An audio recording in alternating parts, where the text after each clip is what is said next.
사랑하는 성도 여러분, 우리가 읽은 이 요한복음 11장의 말씀은 우리가 너무나도 잘 알고 있는 아주 익숙한 말씀입니다. 저도 설교를 많이 이 본문을 가지고 하고 또 여러분들도 지금까지 참 많이 들으셨을 것입니다. 이 말씀은 2000년 전 베단이라는 작은 마을에서 일어났던 사건입니다. 그렇지만 예수님께서 굉장히 중요하게 여기셨던, 그래서 아주 다른 것들도 물론 구원의 여정과 계획 속에서 다 있었던 부분들이지만 특별히 이 부분들은 특별하게 하나님께서 기획해 놓으셨던 그러한 사건입니다. 왜 그렇습니까? 예수님께서 이 땅에 오신 가장 중요한 이유를 드러내는 그러한 사건이거든요. 타락한 인류에게 내려진 가장 무서운 저주가 무엇이었습니까? 죽음이라는 것이었습니다. 사망이라는 것이었어요. 그 인류 모두가 다 죽게 되었고 영원한 죽음 가운데 처하게 되었다. 그래서 우리는 다 죽음이라는 것에 종노릇하게 되었다라는 것입니다. 그리고 이 죽음을 가지고 장난치는 그런 무리들이 있습니다. 인류 역사를 망가뜨리고 개인의 인생을 계속해서 괴롭히는 세력이 있습니다. 그 세력을 사망권세라 성경은 부르고 있죠. 죽음은 우리가 당하는 모든 절망과 고통의 환경마다 영향을 주고 있습니다. 우리들의 전 인생 가운데 이 영향을 받고 있다라고 보면 된다라는 것입니다. 오늘 말씀을 통해서 중요한 것은 부활이라는 이 중요한 우리에게 주시는 메시지, 이 부활이 사망 권세에서 우리를 해방시켜주고 소망을 주는 하나님의 일하심임을 보여줍니다. 오늘 말씀을 통해서 그것을 보게 되어지는데, 우리가 집중해서 볼 것은 이 부활의 사건은 먼 사건, 예수님께서 재림하셔야 임하시는 것, 우리가 죽어야만 임하게 되어지는 것, 그런 먼 것이 아니라 지금 현실 속에서도 경험하게 되어지는 그러한 은혜다라는 것을 오늘 깨닫게 되길 바랍니다.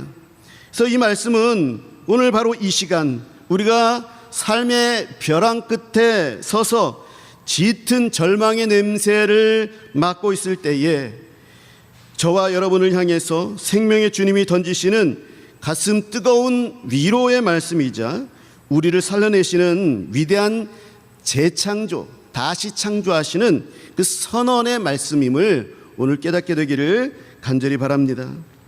오늘 본문 32절을 우리가 보게 되어지면 마리아가 예수님을 뵙자마자 그 발 앞에 엎드리는 장면이 나옵니다.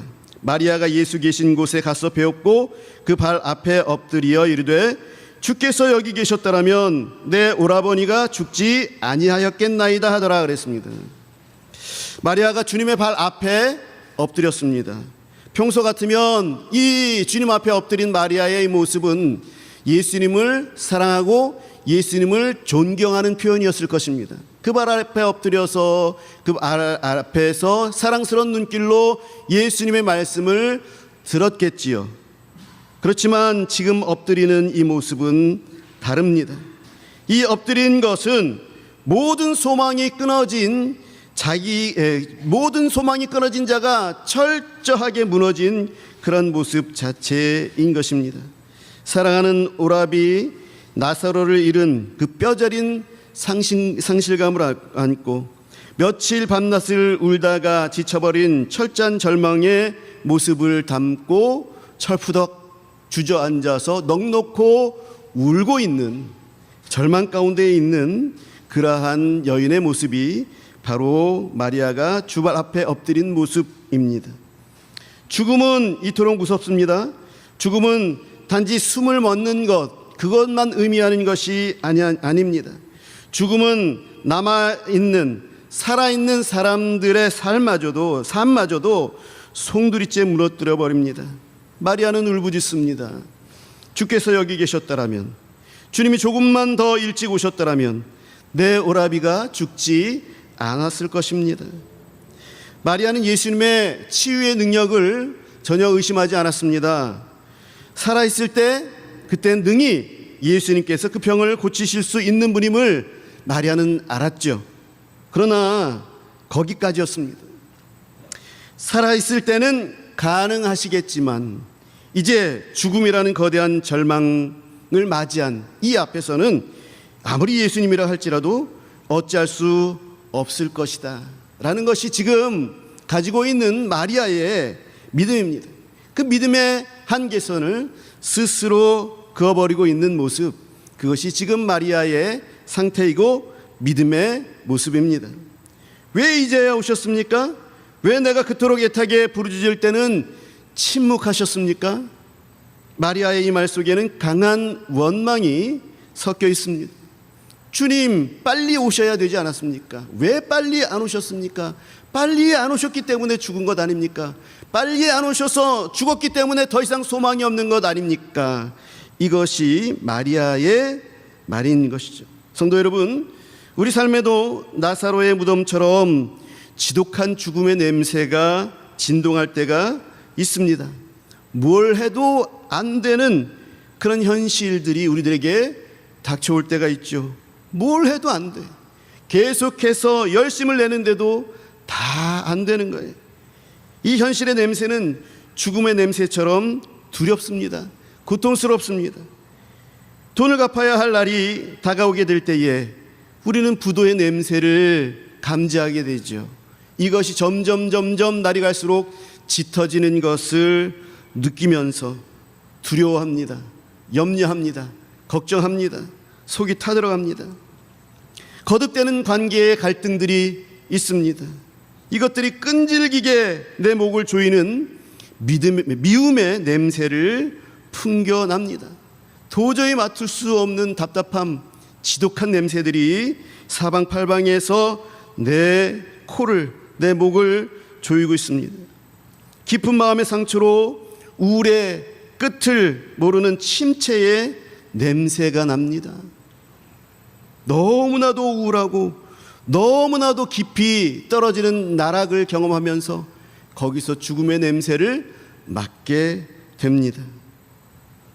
모두 죽음의 냄새처럼 절망적이고 지독합니다. 내 인생이 이렇게 끝나는 것 아닌가 하는 그 두려움, 내 인생의 끝이 바로 이것인가 라는 절망, 나는 이렇게 살다가 죽고 마는 것인가, 이러한 것들은 언제나 죽음의 그림자의 족쇄에 매여 있는 우리네의 삶을 보여주고 있는 것입니다. 이 차가운 절망의 현실 앞에서 우리도 마리아처럼 주님을 원망하고 있는 것은 아닙니까? 하나님 도대체 어디 계셨습니까? 내가 그렇게 밤낮으로 부르짖을 때에 왜 외면하셨습니까? 이제는 다 끝났습니다. 하나님도 이제는 어쩔 수 없습니다. 이제는 다 끝났습니다. 죄인인 우리 인간에게 죽음이라는 절망은 그 어떤 권력자나 능력도 해결할 수 없는 절대적인 한계입니다. 그래서 죽음의 영향, 죽음의 냄새, 죽음의 그림자, 그래서 죽음 때문에 오게 되어지는 절망의 맛을 본 우리들은 그러한 절망 앞에서 하나님마저도 내 삶을 포기하셨을 것이라 단념해 버립니다. 그러나 여러분, 우리의 믿음이 끝난 바로 그 지점, 그곳에서부터 주님은 일하기 시작하는 것을 여러분 바라보시기 바랍니다. 절망하여 엎드려 오는 마리아와 그 곁에서 함께 오는 사람들을 예수님께서는 보시고 계십니다. 그때 예수님의 반응이 무엇입니까? 33절을 보십시오. 예수께서 그가 우는 것과 또 함께 온 유대인들이 우는 것을 보시고 심령에 비통히 여기고 불쌍히 여기사 그랬습니다. 예수님은 먼저 비통히 여기셨다 그렇게 말씀하고 있는데요, 이 원어적인 의미를 보게 되어지면 분노하셨다라는 거예요. 아주 통분하셨다라는 거예요. 화가 머리끝까지 미치셨다라는 것을 말씀하고 있습니다. 마음속 깊은 곳으로부터 끓어오르는 거룩한 분노를 의미합니다. 주님이 왜 분노하셨습니까? 믿음 없는 마리아 때문에, 울고 있는 다른 사람들 때문에 그래서 화를 내신 것이 아닙니다. 예수님의 분노는 하나님의 형상대로 지음받은 존귀한 자녀들이 짓밟히고 참혹하게 고통을 받고 슬퍼하는 이런 모습들, 이렇게 몰아넣는 사망 권세를 향해서 예수님께서는 치를 떠시면서 분노하신 것입니다. 맹렬한 적대적인 감정을 드러내신 것입니다. 우리의 절망은 결코 방관할 대상이 아닙니다. 여러분, 예수님의 분노는 하나님의 형상대로 지음받은 존귀한 자녀들을 짓밟고 참혹한 고통과 슬픔으로 몰아넣는 그런 사망 권세에 대한 그 적대적인 분노하심인 것이죠. 우리들의 이 절망은 이러한 사탄으로부터 오게 되는 것입니다. 이것을 보게 됐을 때에 하나님은 분노하시는 것입니다. 이것을 보게 됐을 때에 우리 하나님은 화를 참을 수가 없으시는 것입니다. 우리를 괴롭히는 절망을 향해서 우리 주님이 이제 대신 나서지 않을 수가 없는 것입니다. 대신 나서주시고 마주 대하시고 대신 싸워주시고 대신 분노해 주시는 것입니다. 오늘 이 본문의 말씀은 아무것도 할 수 없어서 사망 권세에 찌들리고 거기에 아래에서 고통당하고 있는 자들을 향하여서 참을 수 없는 분노감을 가지고 나서시는 우리 주님의 모습을 우리에게 보여주고 있는 것입니다. 그러하기에 여전히 우리가 죄의 모습들, 절망의 모습들, 죽음에 의한 그러한 상처들과 고통들 가운데 놓여 있는 그런 모습들이 내게 보여진다면 우리 주님은 참을 수 없는 분노를 가지고 나를 위해서 나서실 수밖에 없다라는 것을 오늘 보여주고 계시는 것입니다. 우리 예수님은 그렇게 분노하신 후에 그리고 싸울 결심을 하신 후에 그들을 불쌍히 여기셨다 말씀하고 있습니다. 비통히 여기며 불쌍히 여기셨다. 우리를 불쌍히 여겨주신 것입니다. 비통히 여긴 것, 분노하신 것은 사망 권세를 향한 것이고 불쌍히 여기신 것은 거기서 울고 있는 마리아와 또 함께 울고 있는 유대인들을 향하여서 그리고 그 영향력 가운데에서 같이 울고 있는 우리들의 절망 가운데서 인생 가운데서 울고 있는 우리들을 위해서 불쌍히 여기신 것입니다. 불쌍히 여기셨습니다. 그리고 마침내 성경에서 짧지만 가장 감동적인 구절인 35절에 이렇게 말씀하고 있습니다. 예수께서 눈물을 흘리시더라. 사랑하는 성도 여러분, 주님이 우십니다. 천지를 창조하신 전능하신 하나님이 나사로의 무덤 앞에서 한낱 인간들과 함께 어깨를 들썩이면서 눈물을 흘리십니다. 여기서 참 우리는 이해할 수 없는 그런 모습들을 보게 됩니다. 예수님이 하나님이신데 그 하나님이 분노하시는 것이죠. 우리들의 연약한 모습들을 보시고 그것에 치대고 있는, 그렇게 시달리고 있는 우리들의 모습들에 분노하셔서 그래서 예수님께서는 나서실 수밖에 없는 그러한 싸움을 작정하시고 계십니다. 그리고 그 예수님께서 우리의 눈물을 보시고 함께 눈물을 흘리신다라는 것입니다. 이것은 강력한 하나님의 의지요. 이것은 성경에 있어서 가장 중요한 우리들에게 주시는 은혜요, 은혜의 메시지 중에 하나인 것입니다. 내가 가만히 있을 수 없구나. 나는 이 모습 보고 가만히 있을 수가 없어. 내가 나설 거야. 내가 반드시 나서서 내가 승리할 거야. 그리고 우리를 향하여서 같이 눈물을 흘리시는 것입니다. 이 눈물은 사랑했던 친구 나사로가 죽어서 어쩔 도리가 없어서 흘리는 무기력한 자의 눈물이 아닙니다. 이 눈물은 우리 울고 있는 자들의 고통을 우리 예수님도 뼈가 깎이는 아픔으로 같이 느끼시는 공감의 눈물인 것입니다. 우는 자들에 대한 안타까움과 위로의 눈물입니다. 동시에 예수님의 눈물은 내가 반드시 저 죽음의 권세를 깨트리고 이 지독한 절망에서 내 사랑하는 자녀를 구해내고야 말겠다 라고 하는 강력하고 적극적인 치료의 의지가 담긴 그러한 눈물입니다. 지금 삶의 벼랑 끝에서, 절망의 무덤 곁에서 홀로 울고 계십니까? 아무도 내 아픔을 모른다고 생각하십니까? 영적인 눈을 들어서 여러분 보시기 바랍니다. 그 슬픔을 삼키시면서, 그 분노를 사기시면서 내가 반드시 이겨내리라, 반드시 구해내리라 라고 다짐하고 계시는 그런 예수님의 그 뜨거운 체휼의 눈물, 이 눈물을 여러분 보실 수가 있는 것입니다. 그 생명의 주님이 지금 저와 여러분 곁에서 함께 눈물을 흘리고 계십니다. 예수님의 두 손 불끈진 그러한 그 떨리는 그 주먹을 같이 보고 계십니다.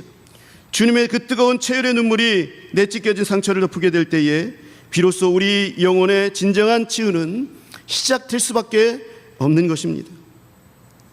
함께 눈물 흘리시며 우리의 아픔을 공감해 주신 우리 주님은 이제 그 절망의 현장인 무덤 앞으로 나아가십니다. 무덤은 돌로 굳게 막혀 있었습니다. 예수님이 말씀하십니다. 39절에 보면 돌을 옮겨 놓으라 명령하십니다. 여러분, 이 무덤을 막고 있는 육중한 돌이 의미하는 바가 무엇입니까? 왜 우리는 무덤에 돌을 막아놓고 있어야 합니까? 사람들이 죽음의 냄새를 맡기 싫어서, 생명이 사라져가는 사랑하는 사람을 애써 잊어야 하기 때문에, 그래서 막아버린 분리의 벽입니다. 어쩔 수 없어. 죽음을 어떨 수 없어서, 죽음을 넘어설 수가 없어서 사랑하는 사람들을 애써 떠나 보내야 하고 잊어야 하고 외면해야 하는 그러한 분리의 벽이죠. 이것은 현실과 미래를 경계짓는 벽입니다. 내 삶에서 뿜어 나오는 부패하고 썩어져가는 그런 죽음의 냄새를 더 이상 맡기 싫어서, 그 참혹한 실패의 현실과 거리를 두기 위해서 우리 인간이 스스로 고안해낸 단념의 벽입니다. 우리는 상처받지 않기 위해서 마음의 돌문을 굳게 닫아버립니다. 여기까지야. 이 문제는 이제 여기까지야. 우리도 어쩔 수 없어. 외면하고 잊어버리자. 하나님도 어쩔 수 없어. 그냥 덮어버리자. 이렇게 내 삶의 한계선에 쳐놓은 단념의 벽, 불신앙의 돌, 이것이 다름 아닌 저와 여러분의 마음속에 자리 잡고 있을지 모릅니다. 주님은 바로 그 단념의 벽, 한계라고 규정지었던 그 불신앙의 돌을 치우라, 그렇게 명령하고 계십니다. 그러자 이성적이고 또 현실적이었던 마르다가 막아섭니다. 주여, 죽은 지 나흘이나 되었는데 그래서 썩어서 냄새가 납니다. 죽음의 냄새가 진동합니다. 그거 철저히 막아야 할 문이 바로 그 문입니다. 그것을 벗겨냈을 때는 우리는 죽음이라는 것이 어떤 것인지를 대하게 되고 다시금 공포에 떨게 되고 안타까움에 떨게 될 것입니다. 마르다의 말은 틀린 것이 하나도 없는 철저한 현실이죠. 이미 끝났다라는 것입니다. 더 이상 희망 고문 시키지 말라라는 것입니다. 그러나 주님은 믿음을 새롭게 정의하십니다. 내 말이 네가 믿으면 하나님의 영광을 보리라 하지 아니하였느냐. 40절의 말씀이 있죠. 네가 믿으면 하나님의 영광을 보리라 하지 아니하였느냐. 사랑하는 성도 여러분, 기독교의 믿음은 상황이 좋을 때 혹은 가능성이 1%라도 남아있을 때 믿는 것이 아닙니다. 우리들은 믿음이 이것이라고 착각하고 있어요. 우리에게 어떤 여력이 있을 때에, 그때에는 일할 수 있다, 그때에는 주님의 일을 위하여서 우리 충분히 일할 수 있다, 그때는 좋아합니다. 그러나 그 가능성이 1%도 남지 않았을 때, 상황이 좋지 않았을 때에, 여러분, 그때에 우리들의 믿음은 어떻습니까? 여러분들의 삶의 현실, 지금의 현실은 어떻습니까?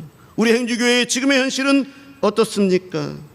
생명력이 완전히 고갈되어서 썩은 냄새가 진동하게 될 때에 하나님마저 내 인생을 포기하셨을 것 같은 그 절망의 끝자락에서 죽음을 생명으로 바꾸시는 재창조의 하나님을 기다리는 것, 그것이 바로 진짜 믿음입니다. 믿음이라는 것은 가망성이 없을 때 생겨나는 것이죠. 믿음이라는 것은 우리 그리스도인의 믿음, 우리 기독교인의 믿음, 우리의 믿음이 드러나는 것은 절망 가운데 드러나는 것입니다. 하나님은 죽음이라는 저주를 끊어내고 죽은 영혼을 살리시는 그 생명의 역사를 통해서 자신의 영광을 온 천하에 드러내시기를 원하시는 분이십니다. 돌이 옮겨지자 예수님은 눈을 들어서 하늘을 우러러 보시면서 이렇게 기도하십니다. 아버지여, 내 말을 들으신 것을 감사하나이다 그랬습니다. 기적이 일어난 후가 아닙니다. 나사로가 걸어 나오기 전에 예수님께서는 이미 감사하고 있습니다. 무덤 문이 열렸으니 썩은 시체의 냄새가 코를 찌르고 있을 바로 그 절망의 한가운데에서 예수님은 하나님의 일하심을 기대하면서 미리 감사하였다. 이것이 지난주에도 같이 나누었던 미리 감사한 그 미리 감사의 내용입니다. 우리 예수님은 미리 감사하는 모습들을 계속해서 우리들에게 보여주고 계시는 것이지요. 예수님이 가장 큰 절망을 대적하시는 그 무기, 그것이 바로 먼저 드리는 감사입니다. 먼저 드리는 감사. 하나님께서 부활의 역사를 이루실 것을 믿음의 눈으로 바라보며 먼저 올려드리는 감사. 사랑하는 성도 여러분, 오늘 절망 앞에서 우리가 취해야 할 가장 강력한 영적 무기, 그것은 바로 먼저 드리는 감사인 것입니다. 주님, 내 가정의 현실은 여전히 부패한 냄새가 나지만 주님이 이 냄새나는 상황 속에서 생명의 역사를 이루실 것을 믿고 먼저 감사를 드립니다. 내 질병, 내 경제적인 위기, 내 자녀의 방황이 아직 해결되지 않았지만 그러나 합력하여 선을 이루시는 하나님을 믿고 있기에 하나님께서 역사해 주실 줄 믿으며 먼저 감사를 드립니다. 오늘 이 시간 저와 여러분들의 마음을 굳게 가로막고 있는 그 단념의 돌, 이 돌을 믿음의 기도로 굴려내시기를 바랍니다. 그리고 부패한 냄새가 진동하는 그 현실 가운데에서 먼저 드리는 감사를 통해서 우리 하나님께 영광을 돌리시는 저와 여러분들이 되시기를 바랍니다. 그곳에서부터 하나님의 기적은 시작이 될 것입니다. 돌이 옮겨지고 감사의 기도가 끝난 후에 예수님은 캄캄한 무덤을 향해서 큰 소리로 외치십니다. 나사로야, 나와라. 성도 여러분, 이 음성은 이미 죽어버려서 썩어가던 세포 하나하나를 다시 새롭게 맞추시고 멈춰버린 심장을 다시 뛰게 하시면서 부패한 살가죽에 새 호흡을 불어 넣으시는 위대한 재창조의 선언인 것입니다. 이 음성은 태초의 흙으로 사람을 빚으시고 그 코에 생기를 불어넣으시며 생명이 되게 하신 창조주 하나님의 음성입니다. 그 음성이 다시 들리는 것입니다. 나사로야, 나오너라. 죽음의 절망은 결코 스스로 극복할 수 없습니다. 인간의 위로나 상담, 긍정적인 마인드 컨트롤, 이것이 우리를 죽음의 공포에서 건져내지 못합니다. 오직 하늘로부터 들려오는 생명의 말씀, 나를 빚으시는, 나를 창조하시는 그 창조주의 음성이 내 영혼의 무덤을 강타할 때에만 죽은 영혼이 다시 살아나는 역사가 일어나는 것입니다. 우리 주님은 오늘 냄새나는 무덤에 갇혀서 절망하고 있는 저와 여러분의 이름을 정확하게 부르십니다. 기범아, 이제 그 절망에서 나와라. 질병의 두려움에서 나와라. 과거의 뼈아픈 상처에서, 지독한 우울의 늪에서, 실패와 패배감의 무덤에서 이제 그만 걸어 나오라 라고 명령하고 계시는 것입니다.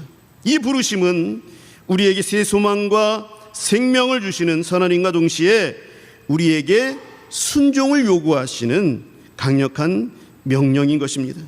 우리 주님이 부르실 때에 우리는 과거의 실패와 죽음의 냄새를 다 털어버리고 새로운 피조물로 일어서야 하는 것입니다. 말씀에 의지하여 컴컴한 무덤 밖으로 믿음의 발걸음을 내디뎌야 하는 것입니다. 우리를 얽매이고 있는 한계를 끊고 빛으로 나오시는 저와 여러분들이 되시기를 간절히 바랍니다. 예수님의 부르심에는 놀라운 기적이 일어났죠. 죽었던 나사로가 살아나서 무덤 밖으로 걸어 나온 것입니다. 죽은 자가 수족을 배로 매이 동인 채 나오는데 그 얼굴은 수건에 쌓였더라.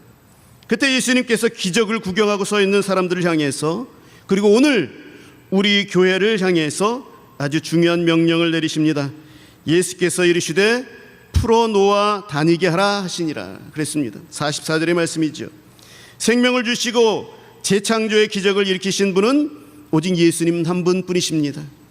그러나 무덤의 돌을 옮기게 하시고 또 죽음의 흔적인 수의를 풀어서 자유롭게 걷게 하시는 것, 그것은 곁에 섰는 사람들, 곧 예수님의 몸된 교회와 성도들에게 맡겨주신 사명인 것입니다. 사랑하는 성도 여러분, 주님이 왜 이 땅에 오셨습니까? 하나님의 영광이 결국 우리를 죽음에서 생명으로 구원하시는 것임을 보여주시기 위함입니다. 그렇다면 오늘 우리는 무엇을 위해 살아야 합니까?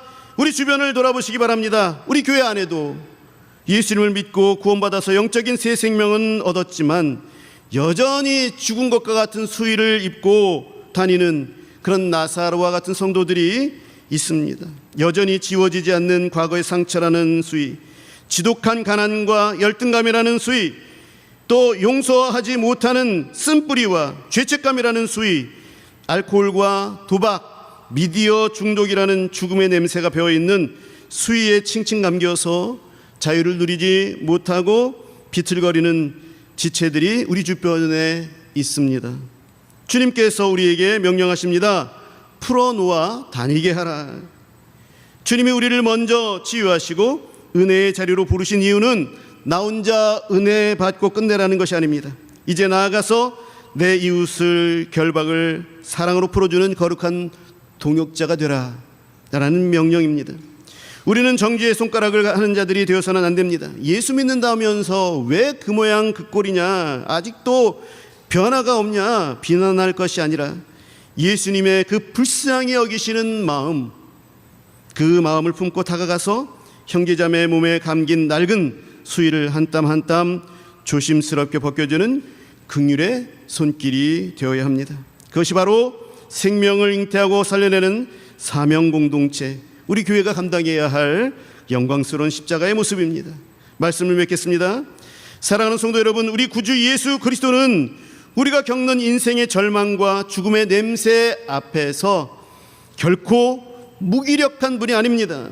먼 발치에서 팔짱을 끼고 관망하시는 분이 아니십니다. 두 손을 불끈 쥐고 분노하시면서 지금 당장이라도 나를 대신하여 싸우시려고 일어서시는 분이십니다. 그 싸움 이김의 그 결과가 나사로가 살아난 것이 사건이고, 그리고 우리도 부활하게 되는 사건이고, 그리고 저 훗날에 부활할 뿐만 아니라 지금도 부활의 그 능력으로 말미암아 절망에서 희망과 소망을 품고 살아가게 하시는 하나님께서 나를 대신하여 싸우시는 그러한 싸움이시다라는 것입니다. 가만히 있으실 수 없는 예수님의 분노가 여기에 있는 것입니다. 연약한 우리를 예수님께서 보셨다면 예수님은 끓어오르는 분노를 두 손 불끈 잡고 분노하시면서 또한 우리를 위해서 우시면서 우리를 위해서 함께 눈물을 흘려 주시는 것입니다. 오늘 내 삶의 한계선이라고 규정지었던 그런 내 마음, 그리고 내 마음속에 단단한 단념의 벽들, 이거 우리가 무너뜨려야 합니다.